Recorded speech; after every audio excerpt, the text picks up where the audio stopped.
Are we good to go? All right. Okay. Let's do it. All right. Okay. Okay, folks. Thanks so much for coming out to this morning. Even though you have to be here, but we really appreciate you guys coming out for homeroom this morning.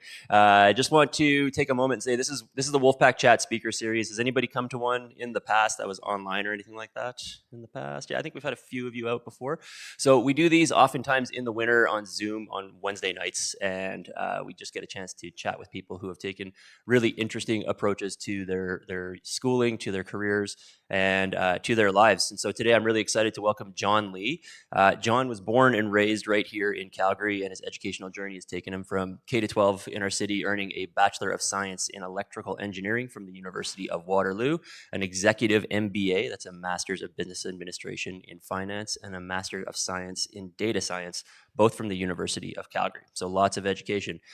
Professionally, he brings a unique blend of industry and academic experience. He currently serves as a manager of data and analytics at Enbridge, while also sharing his expertise as an associate teaching professor at the Haskayne School of Business here at the U of C, and an adjunct instructor and industry liaison in data science at SAIT. So when he's not teaching, mentoring, or leading data-driven innovations, you'll find John out on the bike paths, oftentimes with me, enjoying the same Calgary streets where his journey began. So let's just give a quick round of applause to John Lee. Excellent. So since this is a bit of a shortened version, what I'm going to do is I'll ask John a few questions, and then I'm going to open it up to you. Since you guys are all in grade 12, and many of you I know for a fact are applying to either business or engineering, and many of you want to apply to Waterloo, we can certainly open up questions to that later on. But before we get started here, before we open up to you guys, John, I just want to ask you, why did you choose to go to engineering, and why did you choose Waterloo? First of all, I didn't write that introduction, but I think I just want to preface with something really briefly, because I gave a very, very similar talk to a very similar size group at the University of Calgary just on Friday. And like yourselves, they're about to take a pretty major step, right? So grade 12, I'm guessing most of you probably have some aspirations to get into some form of post-secondary. And then on the flip side, you know, literally 3 days ago, talking to a similar size cohort that are looking to, you know, graduate from that post-secondary and move on to bigger and better things, right? But I kind of want to preface this by saying that, and this is the exact same advice I gave them, over the next 10 to 15 years of your life, and probably the previous 3 to 5, depending on where you come from and what type of environment you immerse yourself in, you're going to be hearing a ton of advice from people that have kind of so-called been there, done that. So I just want to preface this by saying, I'm just going to tell my story and my journey, but there's two caveats that I really want to emphasize. Number one is your journey will not be the same as mine, because when I graduated 15 years before you guys, it was a very, very different world. And the second thing that I want you guys to keep in mind is that whenever someone tells you that this is something, or this is my advice, this is my recommendation, chances are it's because I know a bit more about that subject than you do. So chances are if you follow exactly in those paths or exactly those footsteps, you'll probably be second best in a race between yourself and myself, right? Which is kind of a long-winded way of saying take everything with a bit of a grain of salt, but also understand that when you're hearing advice from someone that's been there, done that, you know, walk 2 ways to school, uphill both ways, 15 miles in the snow, that was a different time period. You shouldn't expect to do that, nor be required to, but it's really just something for you to think about as you kind of go on your journey. So when I went to school, very simply, I could make up a story about how I had this like in-depth investigation, and I went to every school and I toured them and I made a calculated, quantifiable decision on where I wanted to go. But the reality is actually a lot simpler than that. I picked up a copy of Maclean's one day and I flipped through it and said, oh, cool, University of Waterloo, awesome. Dad, this is where I want to apply. And in terms of what I chose, my parents are electrical engineering graduates. I could probably stop the sentence and story right there. But yeah, I made what I consider to be kind of a mistake, which is try to follow someone else's footprint. And I asked my dad, hey, what would you study if you were me? And obviously, you know, self-confirmation bias, he said, well, this is what I think you should study. And I said, good enough, right? But I was lucky enough to have applied at a time where it really wasn't that hard to get into university, to be totally honest. It was a very, very different world than what I know all secondary students are facing today. And to that, to kind of put a cap on that, I worked in the field, like the field of electrical engineering, for probably 9 months before I decided I hated it and I just pivoted away from it. Okay, so probably not a typical response or story. Like I could tell you a lot about how great it was and this and that and why I did it, but the reality is I just picked something because I didn't know. And if anybody's contemplating, if you have an idea of what you think you're going to do in 5 to 6 years, congratulations, you're probably amongst the minority. And if in 10 years after that, you look back and you find yourself still doing exactly that, congratulations, you're definitely in the minority. So the next 10 to 15 years of your life, if you ever feel like you have no idea, that's fine. You're not supposed to have an idea. I'd say that probably when you're about 30 years old, which is probably a long time for most of you, that's when you probably want an idea of what you want to do. But before then, it's absolutely okay to just take a shot in the dark, because anybody that just said, yeah, I did this for my undergrad, and then it was great, I worked for 40 years and I retired with a pension, that was probably true for like your grandparents' generation. But for your generation, that's probably not going to be the path that I would say the vast majority of you would take, right? So I literally picked up a magazine one day and decided, great, I'm going to go there. And in terms of what I'm going to take, Dad, what do you think? And he said, do this. And I said, great. And then I just finished it. Right. So just, you know, life is all about figuring things out. And sometimes if you go through a journey and you find out that that's exactly what you don't want to do, be okay with that, because that's actually part of life that you should celebrate and just welcome, because it's all part of the experience.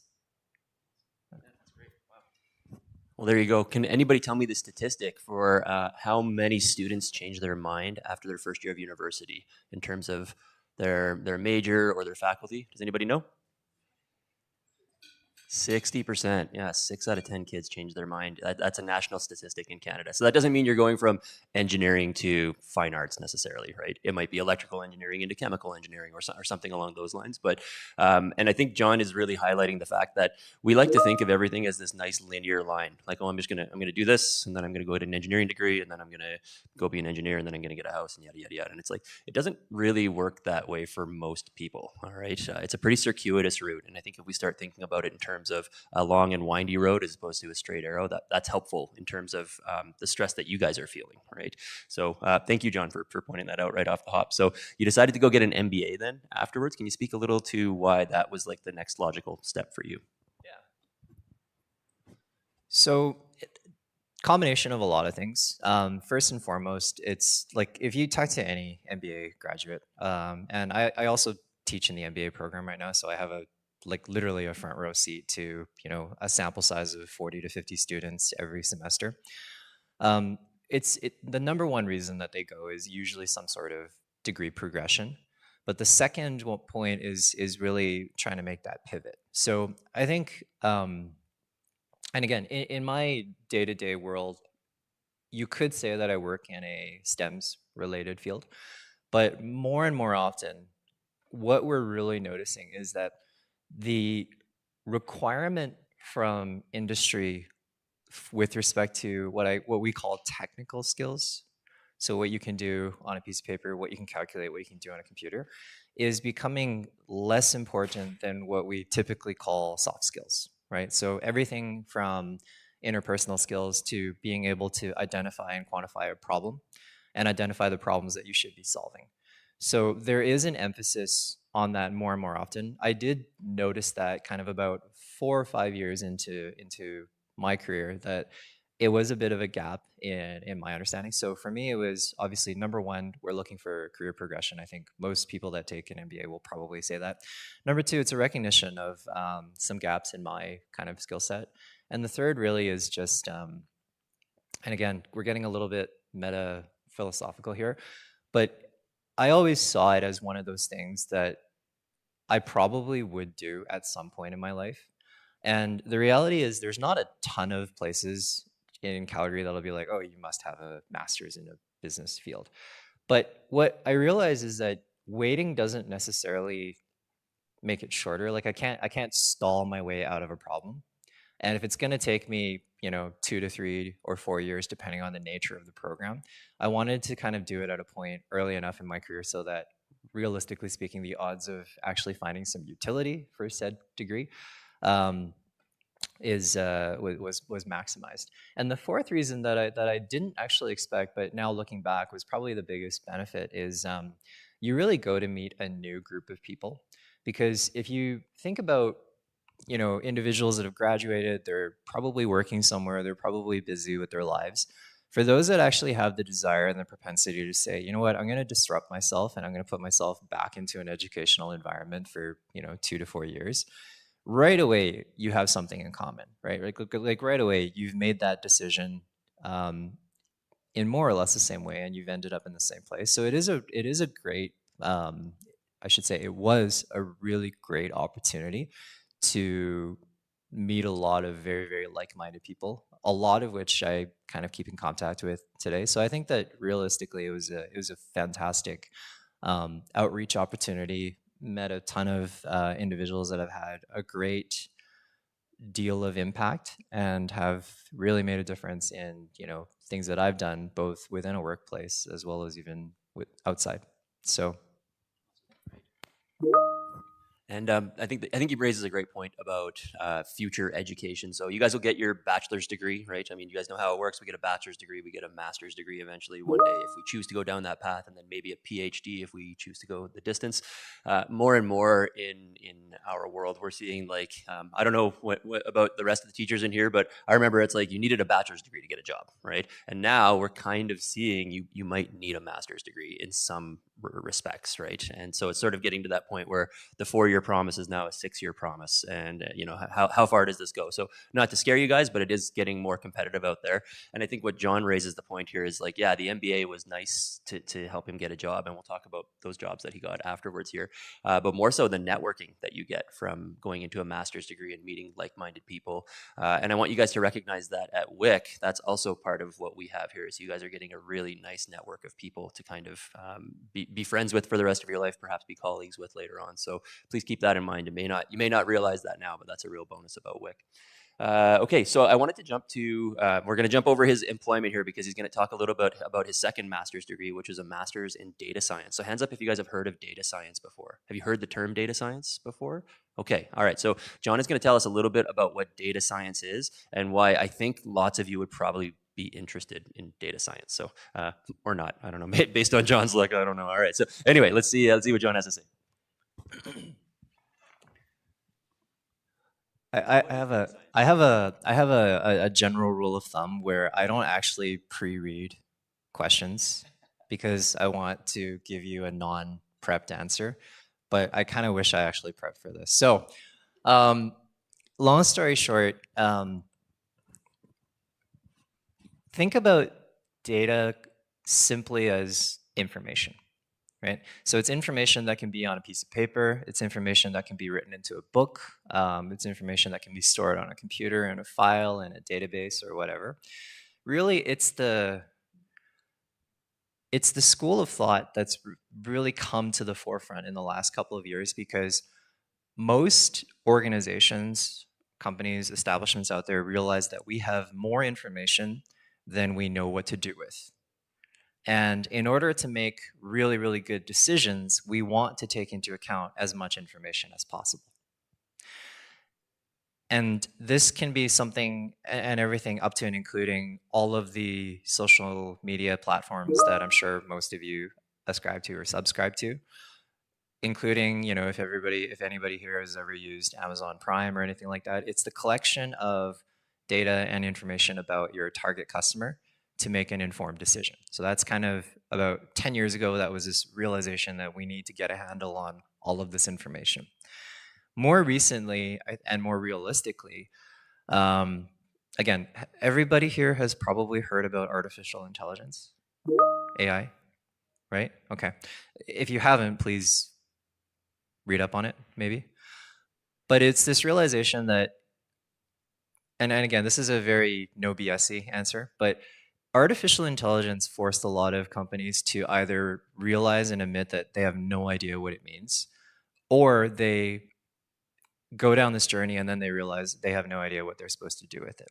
So we're at a turning point in the world, and this is very similar to what a lot of your parents would have gone through in, or in and around the year 2000, where this internet thing was blowing up and everybody wanted to be involved in it, but nobody actually had any idea what it was actually going to do. So that's kind of where we are. We think that AI is going to be all of this, but we don't know. We don't know for sure.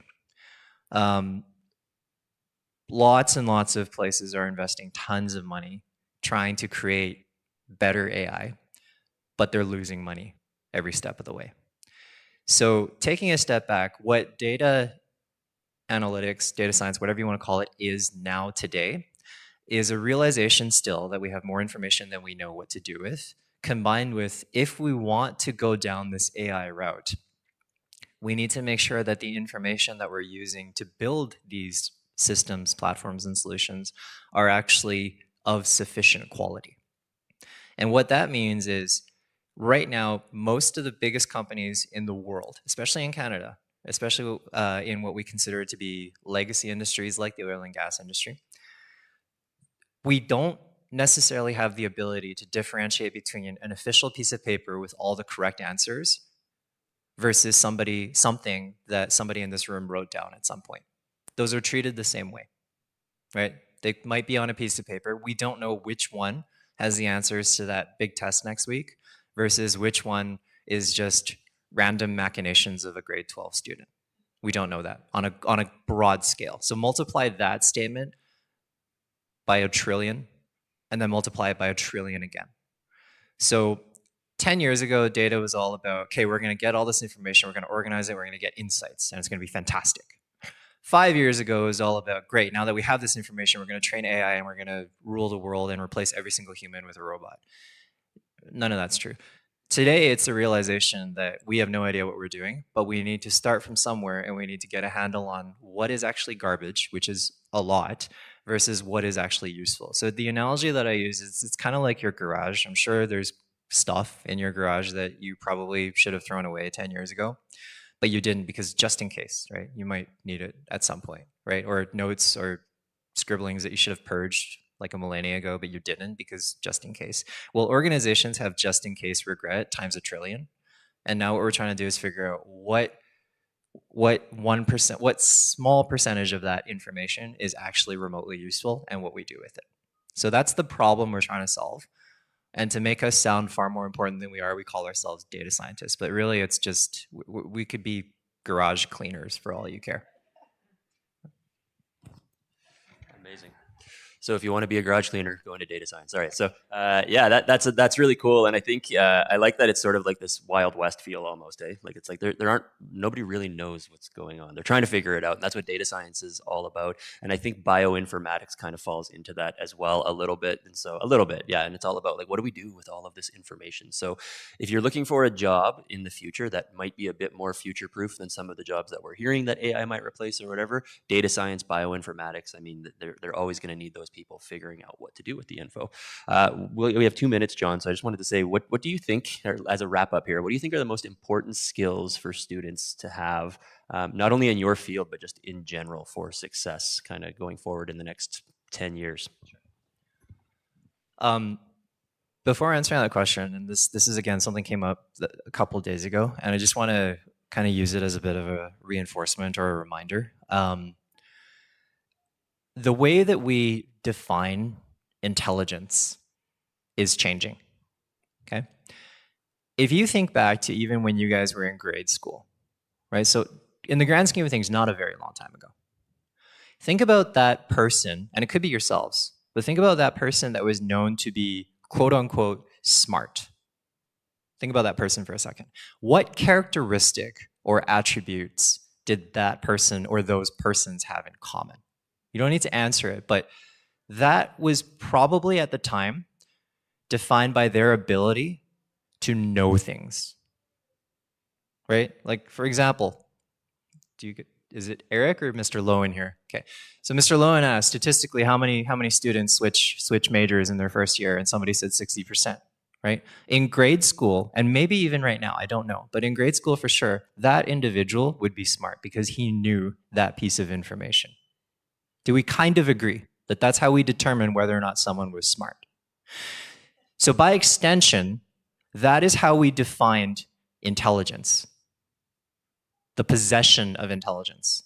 Smart, okay? But if you take a step back, that is only the retrieval and regurgitation of information.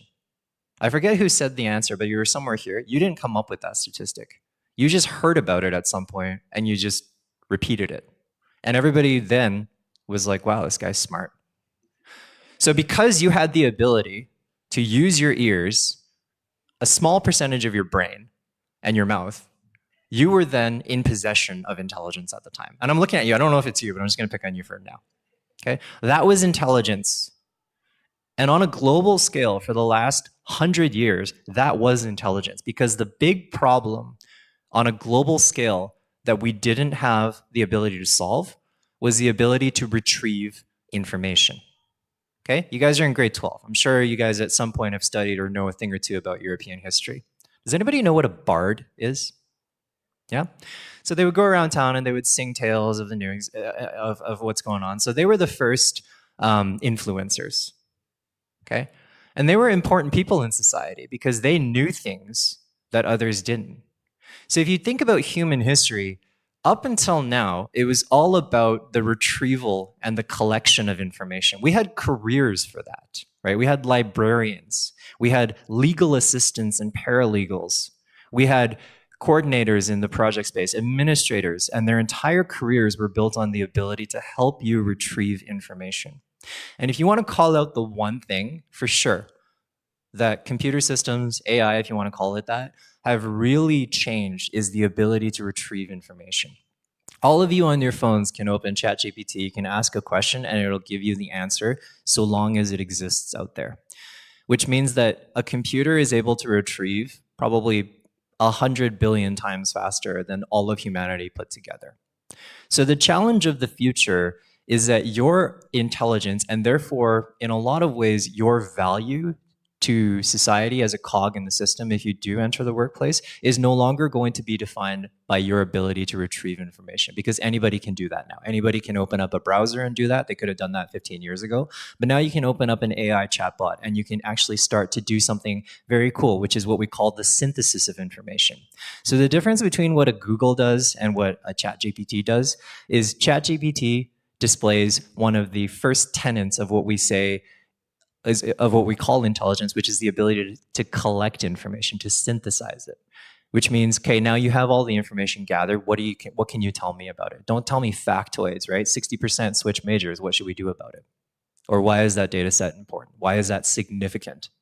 Right? If you're a school administrator, it might be significant because the problem you might need to solve then is, well, are we doing something wrong? Do we need to think about how we change our outreach? Because clearly the majority of students are misinformed, or the data would suggest that students are misinformed coming into post-secondary, right? That's one perspective. Another conclusion that I can draw is, well, potentially we need to improve the student experience by making it very, very easy for those to switch majors after their first year. Because again, the data and the information that somebody has synthesized for me in this room would suggest that the majority of our students have that as a problem that we need to help them solve. So to answer the question, the skill set, the number one skill set that you will need, regardless of what you study for the next 4 to 6 to maybe even 12 years of your lives, the number one skill set is the ability to identify what is the actual problem we need to solve. Right? And I use this example a lot, even in a master's classroom, to say, does anybody have a hammer at home?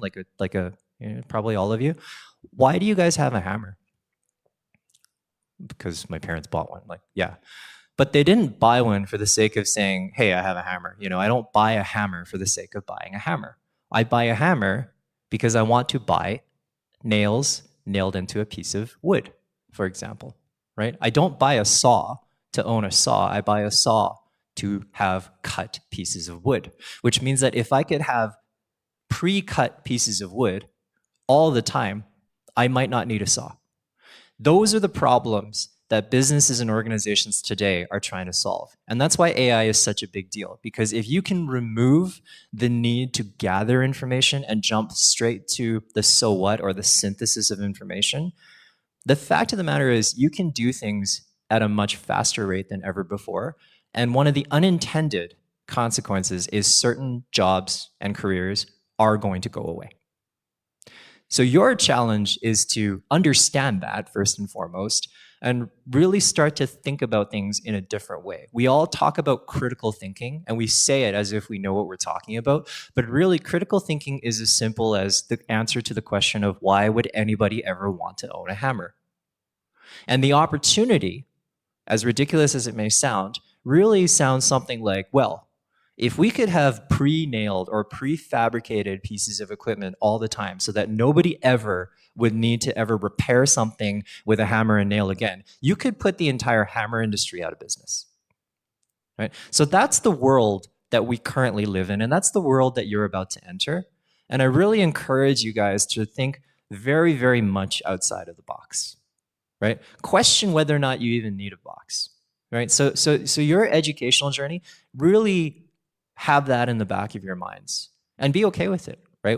Like I said at the very beginning, we don't know what the next 2 to 5 years is going to look like. We don't know what technology is going to do for us, and we don't know what some of those unintended consequences are going to be. But don't let that be a scary concept. It's not, it's not Judgment Day or whatever, and AI is not going to become self-aware and start depopulating planet Earth. Like, that makes for a great science fiction. But the reality is actually a lot more mundane and boring. But the important part is, your role in kind of that overall societal machine is to truly think differently. How do we think about the problems that people, places, organizations need to solve? And those that have the ability to showcase an ability to truly think critically are the most important. That's probably the single most important skill set. And before we close on that, just to really emphasize the importance of networking, I did a survey, partly because I'm helping to redesign some of the coursework at the University of Calgary with respect to data science. So I asked questions of a lot of my peers, friends, contacts in the industry. And there were 12 very large companies that I surveyed. And after doing so, I realized that all of us knew each other on a first name basis because 7 of us worked together on the same team. 2 of them were my former interns, and the other 3 I met at symposiums and presentations. So we all know each other on a first name basis. So if anybody ever, like, number 1 skill, think critically. Number 2 skill, your success in any endeavor has an outsized reliance on the size of what we used to call a Rolodex. You guys probably call it a contacts list or an Instagram follower feed or whatever, right? That is surprisingly probably the number 2 predictor of how successful you will be in most things you do in life. Amazing. So my 2 takeaways from that is I think we need to learn to unlearn, if that makes sense. And secondly, it's sometimes about who you know. So John, thank you very, very much for your insights and your wisdom. And yeah. And I'm sure if you guys have questions and you want to let me know, I can pass them along to John. Thanks so much and have a great day at school today.